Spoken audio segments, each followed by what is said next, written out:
Something. This is some of Russell Westbrook's rebounds. Okay, there's a rebound shot. He's by himself, right? He gets the ball by himself. Okay, here we go. There's another one.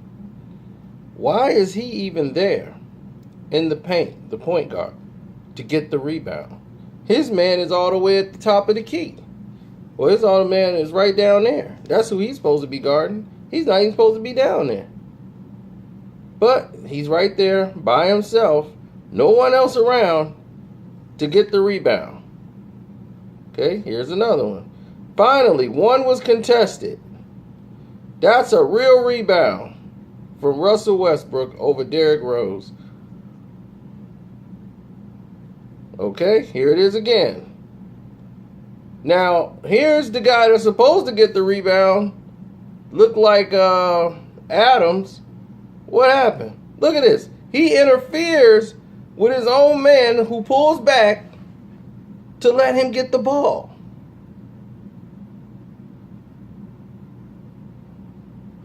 Listen, I like Russell Westbrook.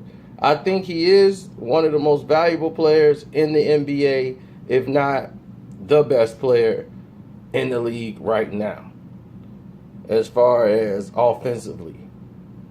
Now, with that being said, he's playing for MVP. He wants to average a triple-double. That's why he's doing this. It's not about winning games. It's about individual accolades. He wants this trophy. He wants to stand out and say, I've arrived. No problem. Problem that I have is people who live in this now era, who want to put Russell Westbrook on the platform of an Oscar Robertson. Do you know why Russell Westbrook are getting these type of stats and numbers? It's because the game has changed. The defense is non-existent, as you just saw from the rebounds he gets. You guys don't watch the games. You watch the stat lines on ESPN and say, man, Westbrook went off. He got a triple-double again. Man, that boy cold. It's not taking nothing away from him, but it's very easy to get the rebound when you're the only guy down there. Oscar Robertson played in an era where there was basically no three-point.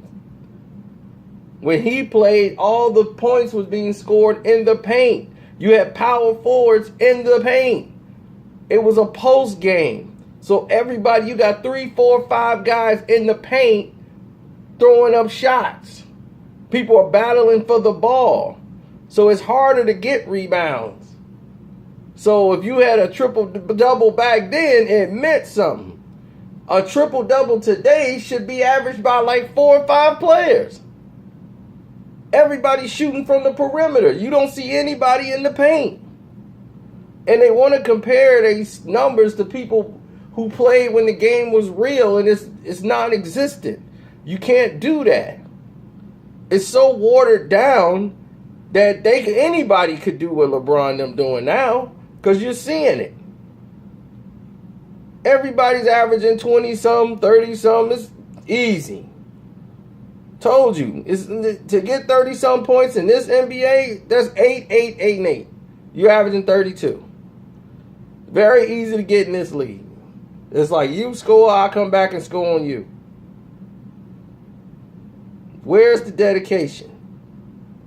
I don't see it.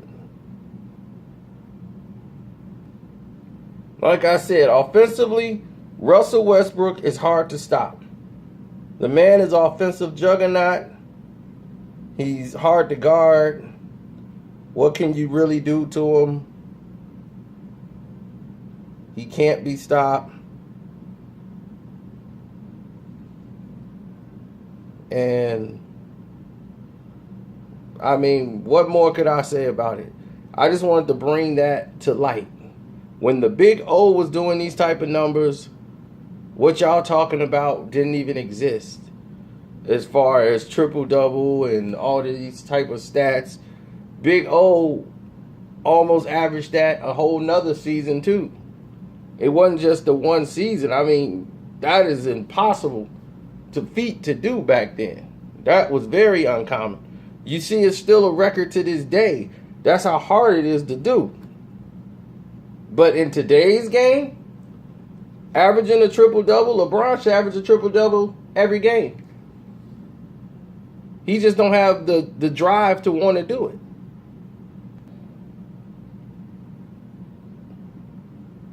Look at that. You can't stop Russell Westbrook from scoring.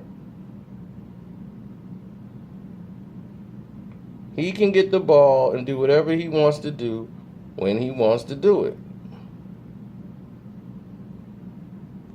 Now, will the OKC be the team to be? They might be 5th or 6th when this whole thing is over, because they're not a good team. I told people, everybody, oh, Cantor and Adams. I'm like, Adams haven't done nothing this season. He had a lot of help on the boards from Kevin Durant. Without Kevin Durant there to really relieve Adams got to be the man now on his own with no assistance down there. Westbrook is the only guy that's helping him out. And he's supposed to be the point guard.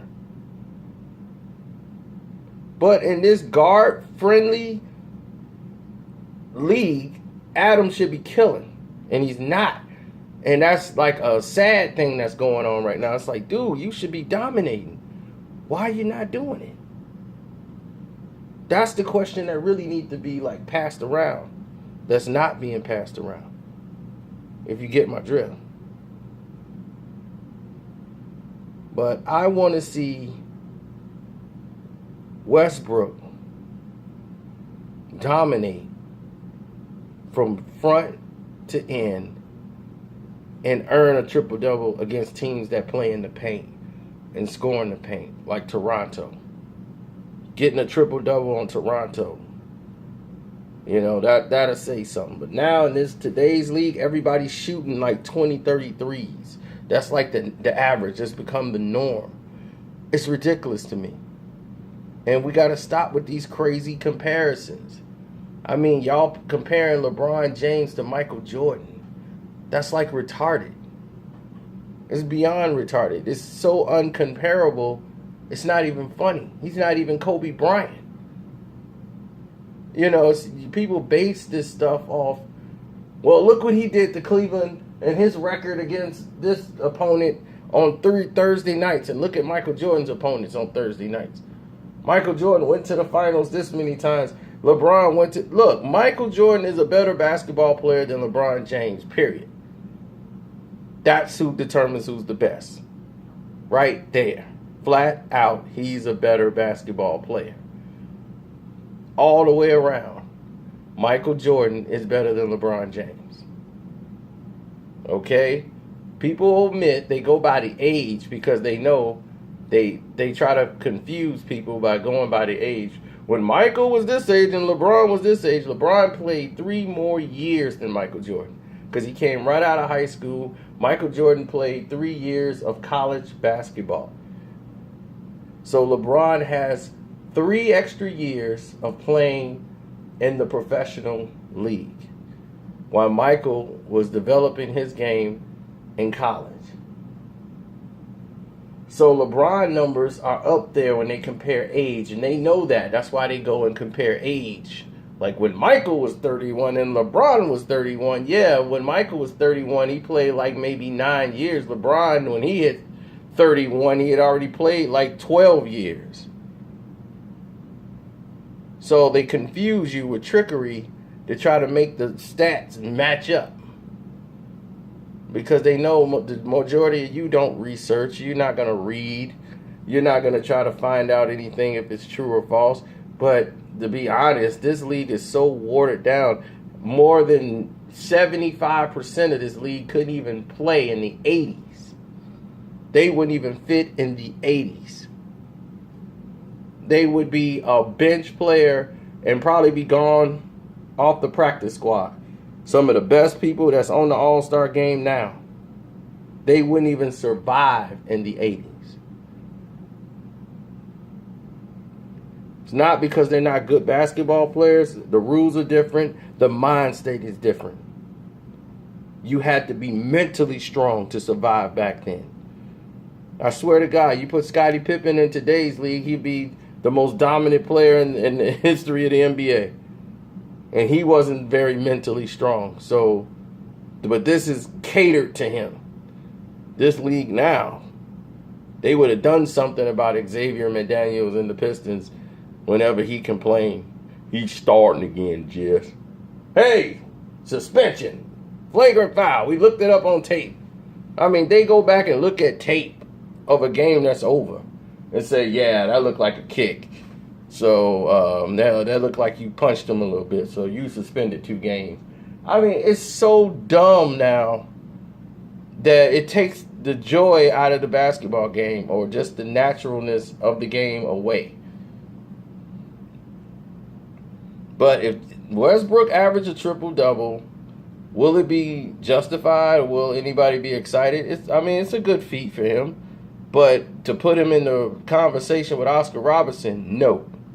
No doubt, no way, shape, or form would that put him in the conversation. Now, I love the way he played with energy and heart and all that stuff, but no way, shape, and form is he in that conversation. In my book, Oscar Robertson is the 2nd greatest basketball player to ever play. Period. Isaiah Lloyd Thomas III is number 1, followed by Oscar Robertson. So, on that note, it's your boy Carcino. I'm out.